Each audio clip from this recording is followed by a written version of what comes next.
Welcome back to Breakfast Television. Jennifer Hamilton and I from Avenue Magazine are just looking at a beautiful person who's not, in fact, real. We're talking about spa myths. Jennifer, this is an article in the latest and fabulous Avenue Magazine.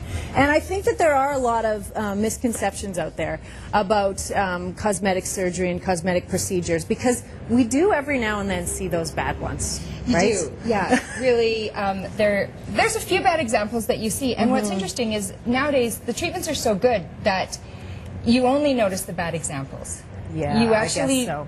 You know, most of Hollywood, I would think, is walking around with some forms of these things in their face. So incredibly common. Right. But when it's done well, you actually don't notice it.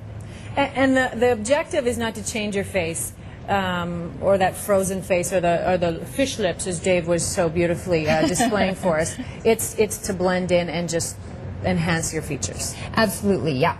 Restore lost volume, you know, improve skin tone and texture, you know, prop up those things that gravity has pulled down. All right, I like the sounds of that. You've got my attention there. So there are three things, three objectives when we talk about this: degeneration, deflation, and descent. And focusing on degeneration, lasers are very, very common. Yes, lasers are very common, and they have just gotten so much better over the years.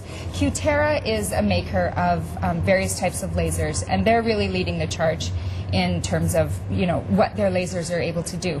From a relatively non-invasive form to, you know, pretty substantial repair work that still actually works with the natural fibers in your skin at a very deep layer to, you know, stimulate collagen and tighten things and lift things and improve skin tone, texture. It can improve acne scarring, get rid of, it can be really useful. Sun damage, pore size, all that kind of stuff. It's important, though, to note that not all of these lasers are created equal, so that's the myth out there. So ask and make sure you're getting the best stuff. Cutera is the one that is all the buzz right now? Yeah, Cutera is the brand, and they make various types of lasers depending on what, you know, it is that you want to target. The Pearl laser is what I'm being told is the up-and-comer. Yeah, the there's two kinds. There's the Pearl and the PearlFractional, and basically the PearlFractional is a more invasive form of the Pearl.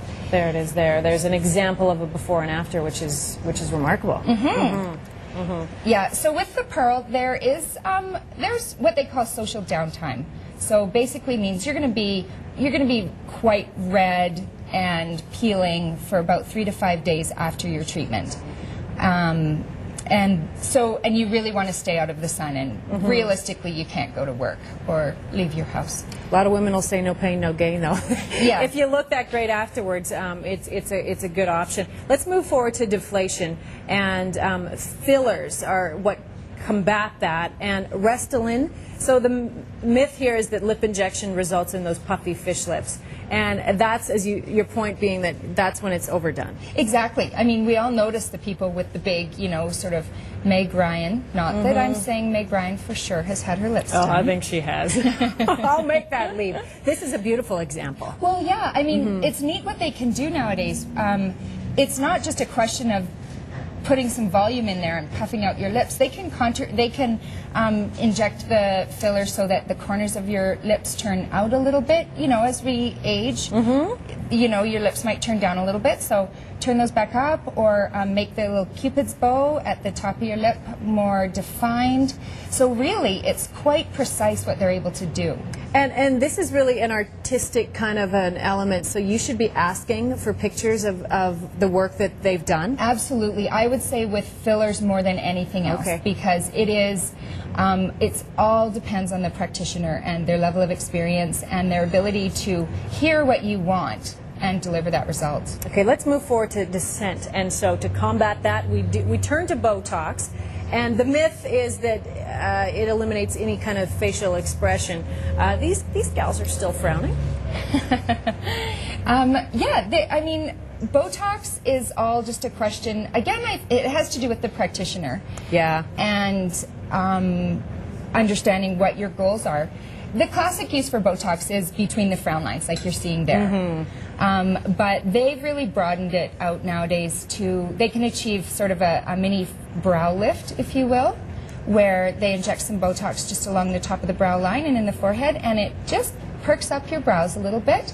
They're doing another new treatment called the Nefertiti neck lift, where they're actually injecting Botox in your neck. There's these bands that run down your neck, and they can make those less obvious Get rid and of those improve wrinkles. the contouring of your jawline. Now, this lasts about 3 to 4 months, so it's something you're going back. As with all of these Right. procedures, you're Yeah. probably going to have to go back. So once you go there, you may be recommitting down the road. Yes. Yeah. Definitely.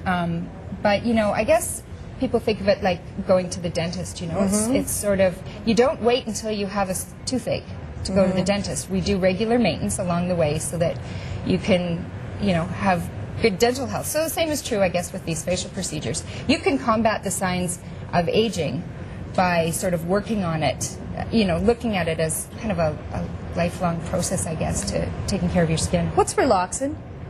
Relaxin is that's a newer it form of is. Botox? Yeah, and there's not too much known about it at the moment Okay. because it's in the development phase. It's being developed by the same company that makes Restylane.